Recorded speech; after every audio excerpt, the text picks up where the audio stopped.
أعوذ بالله من الشيطان الرجيم.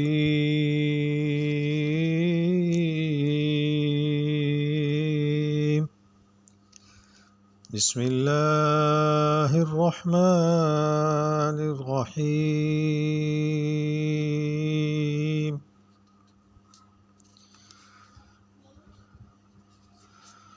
والليل إذا يغشى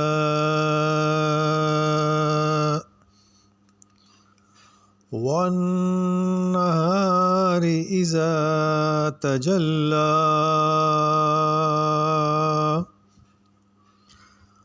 وما خلق الذكر والأنثى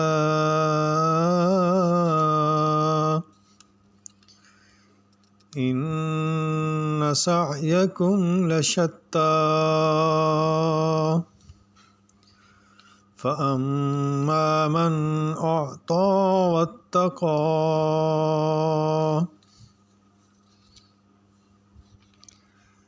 ارشاد باری ہے، قسم ہے رات کے چھپ جانے کی کہ وہ چھپ جائے، اور قسم ہے دن کی جب وہ روشن ہو، اور قسم ہے اس ذات کی جس نے نر اور مادہ کو پیدا کیا. یقیناً تمہاری کوشش مختلف قسم کی ہے. جس نے دیا اللہ کی راہ میں اور ڈرا اپنے رب سے. ایک مثال کے طور پہ ایک گھر کا سربراہ جو سب کچھ اس کے ہاتھ میں، یہاں تو صرف خرچہ ہاتھ میں ہے نا، ایک ایسا سربراہ جس کے ہاتھ میں موت بھی ہو، سانس بھی ہو، وہ قسم اٹھائے ہمیں سمجھانے کے لیے، ہمیں دوزخ سے بچانے کے لیے، تو حد ہو گئی نا جی.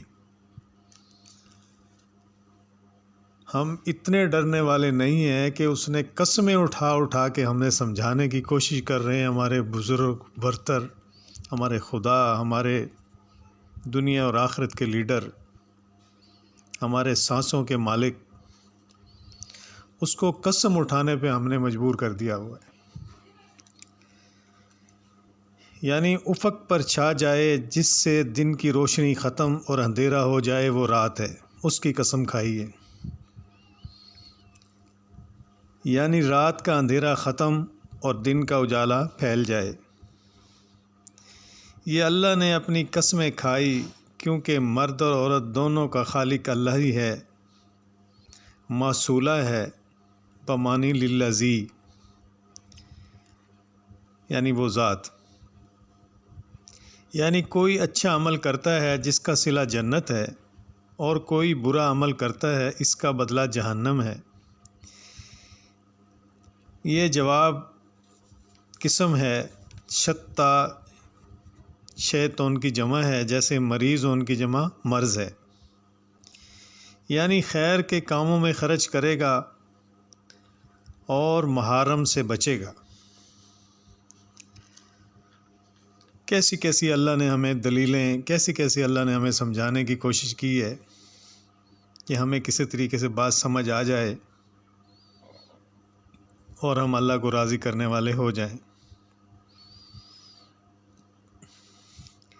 کافر تو نسلی ہی جہنم وساعت مصیرہ، ایک جگہ آیت ہے، اس کو تو پکڑ کے کھینچ کے ڈال دیا جائے گا. پوچھ کوچھ ہونی ہے مسلمان سے. اور پہلا سوال ہے نماز. جس کی نماز پوری ہے انشاءاللہ اس کو کوئی خوف نہیں ہونا چاہیے. جو نماز نسلی ہی،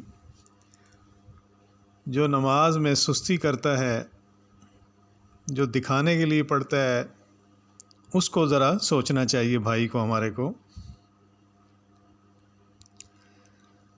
جہنم ایکچولی بنی ہے کافر کے لیے، لیکن ایسے بھائی ہمارے مسلمان ہیں جو نہیں مانتے، نہیں کرتے اللہ کے حکم کی پرواہ. کچھ عرصہ کے لیے ان کو بھی ڈالا جانا ہے. اللہ ہمیں سب کو بچائے. آخر میں پھر نبی صلی اللہ علیہ وسلم، ملائکہ اور دیگر صالحین کی شفاعت سے نکال لیے جائیں گے. اس جو وقت ہے 1 دن کا ہے 2 منٹ کا ہے، آپ یہ دیکھیں کہ ہمارے گھر میں جو توا ہے جس پہ روٹی پکتی ہے اس پہ کوئی ہاتھ رکھ سکتا ہے؟ اس سے اندازہ لگا لیں آگ چاہے 1 درجے کی ہے چاہے 100 درجے کی ہے، آگ تو بھائی آگ ہے۔ اللہ میاں اس ماہ رمضان میں ہماری دعائیں قبول کرے اور ہمیں صحیح راستے پہ، اپنا جنت والے راستے پہ قرآن نماز سے ہمیں جوڑ دے، تہجد سے جوڑ دے، اشراق، چاشت، ساری نمازیں مسجد میں جوڑ دے، ہمارا دل مسجد میں لگا دے۔ اللہ میاں ہمیں کامیاب کرے، اللہ ہم سے خوش ہو جائے۔